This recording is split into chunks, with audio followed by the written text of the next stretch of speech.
श्रीमद्वाल्मीकि रामायण अयोध्याकांड अध्याय 83 भरत की वन यात्रा और श्रृंगवरपुर में रात्रिवास। तदनंतर प्रातः काल उठकर भरत ने उत्तम रथ पर आरूढ़ हो श्री रामचंद्र जी के दर्शन की इच्छा से शीघ्रतापूर्वक प्रस्थान किया। उनके आगे आगे सभी मंत्री और पुरोहित घोड़े जुते हुए रथों पर बैठकर यात्रा कर रहे थे। वे रथ सूर्यदेव के रथ के समान तेजस्वी दिखाई देते थे। यात्रा करते हुए इक्ष्वाकु कुलनंदन भरत के पीछे पीछे विधिपूर्वक सजाए गए 9000 हाथी चल रहे थे। यात्रापरायण यशस्वी राजकुमार भरत के पीछे 60,000 रथ और नाना प्रकार के आयुध धारण करने वाले धनुर्धर योद्धा भी जा रहे थे। उसी प्रकार 1 लाख घुड़सवार भी उन यशस्वी रघुकुल नंदन राजकुमार भरत की यात्रा के समय उनका अनुसरण कर रहे थे। कैकेयी, सुमित्रा और यशस्विनी कौशल्या देवी भी श्री रामचंद्र जी को लौटा लाने के लिए की जाने वाली उस यात्रा से संतुष्ट हो तेजस्वी रथ के द्वारा प्रस्थित हुई। ब्राह्मण आदि आर्यों त्रैवर्णिकों के समूह मन में अत्यंत हर्ष लेकर लक्ष्मण सहित श्री राम का दर्शन करने के लिए उन्हीं के संबंध में विचित्र बातें कहते सुनते हुए यात्रा कर रहे थे। वे आपस में कहते थे, हम लोग दृढ़ता के साथ उत्तम व्रत का पालन करने वाले तथा संसार का दुख दूर करने वाले स्थित प्रज्ञ श्यामवर्ण महाबाहु श्री राम का कब दर्शन करेंगे। जैसे सूर्यदेव उदय लेते ही सारे जगत का अंधकार हर लेते हैं, उसी प्रकार श्री रघुनाथ जी हमारी आंखों के सामने पड़ते ही हम लोगों का सारा शोक संताप दूर कर देंगे। इस प्रकार की बातें कहते और अत्यंत हर्ष से भरकर एक दूसरे का आलिंगन करते हुए अयोध्या के नागरिक उस समय यात्रा कर रहे थे। उस नगर में जो दूसरे सम्मानित पुरुष थे, वे सब लोग तथा व्यापारी और शुभ विचार वाले प्रजाजन भी बड़े हर्ष के साथ श्री राम से मिलने के लिए प्रस्थित हुए।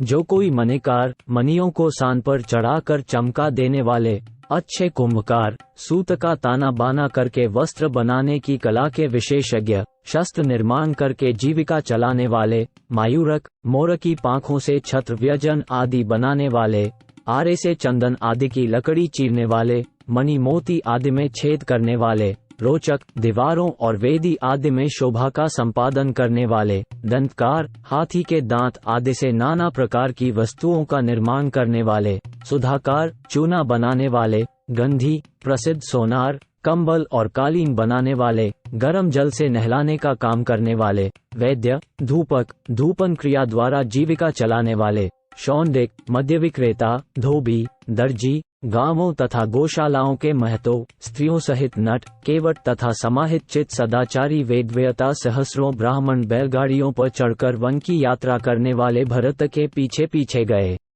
12-16 सबके वेश सुंदर थे, सबने शुद्ध वस्त्र धारण कर रखे थे तथा सबके अंगों में तांबे के समान लाल रंग का अंगराग लगा था। वे सब के सब नाना प्रकार के वाहनों द्वारा धीरे धीरे भरत का अनुसरण कर रहे थे। हर्ष और आनंद में भरी हुई वह सेना भाई को बुलाने के लिए प्रस्थित हुए कैकेयी कुमार भ्रातृवत्सल भरत के पीछे पीछे चलने लगी। इस प्रकार रथ पालकी घोड़े और हाथियों के द्वारा बहुत दूरत्व का मार्ग तय कर लेने के बाद वे सब लोग श्रृंगवरपुर में गंगा जी के तट पर जा पहुंचे, जहां श्री रामचंद्र जी का सखा वीर निषादराज गुह सावधानी के साथ उस देश की रक्षा करता हुआ अपने भाई बंधुओं के साथ निवास करता था। चक्रवाकों से अलंकृत गंगा तट पर पहुंचकर भरत का अनुसरण करने वाली वह सेना ठहर गई। पुण्यसलीला भागीरथी का दर्शन करके अपनी उस सेना को शिथिल हुई देख बातचीत करने की कला में कुशल भरत ने समस्त सचिवों से कहा, आप लोग मेरे सैनिकों को उनकी इच्छा के अनुसार यहाँ सब और ठहरा दीजिए। आज रात में विश्राम कर लेने के बाद हम सब लोग कल सवेरे इन सागर गामिनी नदी गंगा जी को पार करेंगे।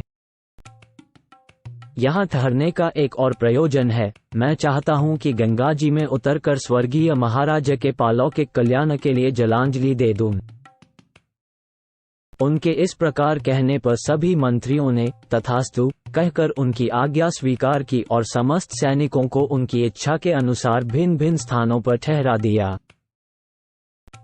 महानदी गंगा के तट पर खेमे आदि से सुशोभित होने वाली उस सेना को व्यवस्थापूर्वक ठहराकर भरत ने महात्मा श्री राम के लौटने के विषय में विचार करते हुए उस समय वहीं निवास किया।